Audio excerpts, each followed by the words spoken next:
Yo, what is going on, my fellow weebs? Chrono here, and welcome back to the channel. So, well, we didn't have maintenance this week, but another week has passed. I think I have another update video for you guys today, but before we jump into that new here, as always, I'm Chrono. I'm primarily looking for PSO2 content. Would much appreciate it. Subscribe as we work our way towards that 10K mark. By the way, let's go ahead and jump into today's video.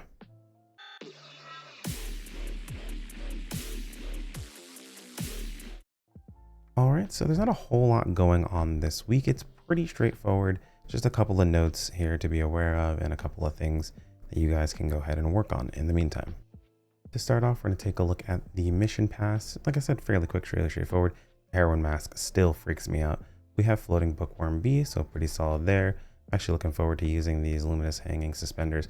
Not sure with what yet, but we'll figure something out. We also have some new build parts that are brought back, as well as a revival scratch. Now, this revival scratch is going to have another camo that's mixed in, likely into the prize count. So if you guys are not really worried about that camo, I would pretty much just ignore this completely. These are basically bait to get you to actually pull on the scratch, because these camos tend to be worth quite a bit because of where they are in the prize pool. A lot of people tend to collect camo and things of that sort, so don't be baited by it. Just kind of leave it aside. It's not really worth your money. Revival scratch, Papona memory. So this is going to be kind of like a send off for Papona. Hopefully they do well in their future endeavors. This is going to be kind of like a final, hey, last run of this scratch. There you go. A final, give us a little bit more money, right? Either way, the scratch is back. That way you guys can pick up those outfits if you're looking to scratch, or if you're looking to pick up the outfits for the cheap, they're now back in circulation, meaning more people will have access to them. Though I'll be honest, I'm not sure how many people are pulling on this scratch, to be perfectly honest, so we'll see how that goes. There is an update noting the Braver class skill after combat PA extension and how it's being applied to dim ray. So we've identified a bug with the Braver class skill after combat PA extension, where the photon bow enhancement effect is incorrectly applied to the follow-up attack that activates when photon art dimensional ray is charged and activated. We're currently working on a fix. Basically, this is bugged with dim ray. I'm not sure if this is in the positive or the negative. It sounds like it's in the positive, like it's being applied and it's not supposed to be being applied. Or it could be that it's eating up the charge and it's not supposed to eat up the charge. I'm not 100% sure how this works out. You'll have to ask a Braver main about that specifically, but just know that it is currently interacting with this skill incorrectly and it will be changed. We do have some more information when it comes to the Alpha Super Origin Festival Countdown campaign. So we're going to go ahead and scroll through that. To be honest, I didn't even really look at this ahead of time. I just know that these are kind of going on. When you log in, you kind of see them kind of thrown in your face, so not super difficult to keep up with. First time AC, yep, so they're doing the first pull on the AC scratch that's available is going to be free, so that's pretty dope. You love to see that. You also receive an augmentation transfer pass vouchers every day logging in after the 15th, so just keep an eye out on that one. It's a little bit of information ahead of time, but just be aware whenever you go to log in after the 15th to get hold of those. Last thing I wanted to mention was the malicious abuse of personal shop bug that's going on. So if you're unaware, if you were to take the previous EX augments and apply them to the new weapon, it is actually showing up in the shop when you search for the augments of the two variant. Now people are doing this to try to trick you into buying the wrong ones. Instead of you buying the two variant ones, because you assume that's all that's going to show up, you buy the one variant ones. What this is basically if you put it on the Calrodium set, because the way that you kind of circumvent this bug and make sure you're not buying the wrong ones is you specifically search for the weapons that can drop with this.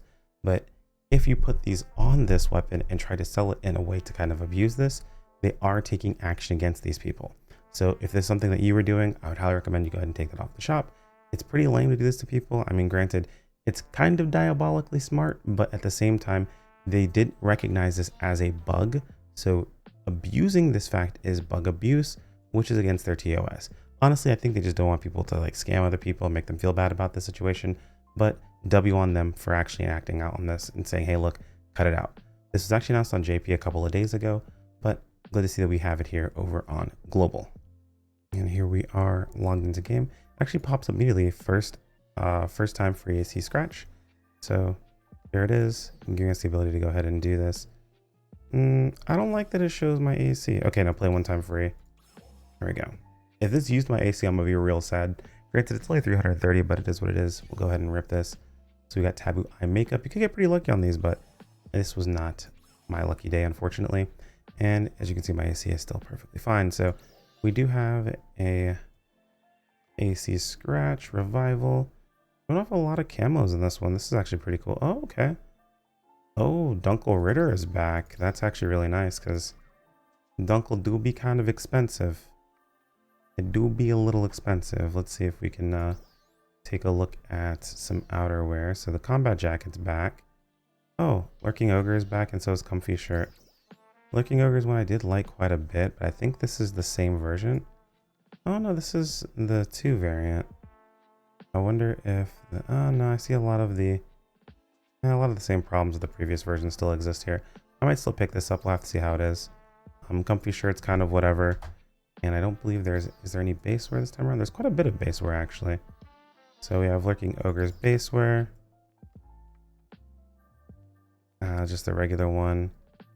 Not a lot of type 1 base wears, but perfectly honest, it's kind of par for the course. Oh look, the shorts are back for type 2, so those of you guys who like that, they're available for you. Mod Punk is back. The big hoodie is back as well. I think this is what, a set wear? Yeah, it's a set wear. So big hoodie is back as well. So quite a few things here that are available to pick up. Oh, actually, there's this too. Yeah, this is the hang on. Hello? Hello? I think I've somehow bugged the Scratch. Hold on a moment. A few moments later. So I bugged the Scratch and it forced me to log out. And when I logged back in, this popped up again. Oh, it's the first time for the Papona memories. Okay. This is the first time for Eat Scratch. Okay. I was like, did I just bug abuse by accident? No, I didn't. Okay. Well, the good news is that you get a first time for each one of the scratches. The even better news is that means that if you were looking, I got the type 1 Papona outfit. The one thing that literally no one's going to care about. Of course, that's happened my luck. But I managed to bug the Scratch so bad that I had to log out and log back in. So that is pretty funny. Either way, we have these scratches that have popped up. Of course, the Papona Memories as well as the Super Origin Festival Scratch. So pretty dope here. We've got these available to us. Outside of that, as far as what you should be keeping an eye out, what you should be working towards, really nothing. There's nothing really for you to work on at the moment, at least. The only thing that I would say is worth your time to be working on is just going ahead and picking up your EX augments, and that is about it. We'll do a quick look at the mission pass since we do know that has changed and there is some fashion in the mission passes. So we'll take a quick gander at that and see here that we've got the hanging suspenders. Those are pretty cool. And it looks like the outfit they chose to bring back was the Delgado outfit. They did bring it back without shoes. I do like that, but not really my first choice when it comes to outfits being a full set wear. And then of course they brought back this hoodie, but it looks like it's brought back with a quite interesting camo design on it. So nothing too crazy there. As I've said every single time during these mission pass reviews, personal shop use 3 days, not nearly enough. Either give players a free personal shop use at least 5 slots. We have 5 slots for free to play players. Seems 100% reasonable. Then those 3-day shop passes will not feel nearly as bad. That's what people are like, oh, well, you know, give us the ability to buy more of them. No, I think free to play should literally just have access to the shop. It should be something that everyone has access to, able to sell. And we want the stuff that they're selling, so make it easier for all of us. Outside of that, I don't think there's anything else that we need to be keeping an eye out for. Like I said, just farm your EX augments via Lucille, kick back, relax, and enjoy this downtime. If you're not playing PSO2, what are you playing? Let me know in the comments below. Either way, like if you enjoyed the video, so if you want to keep up with more. As always, thank you to the channel members. You guys are fantastic, and I appreciate every single one of you, and I will see you all in the next video. Take care, my friends. Peace out.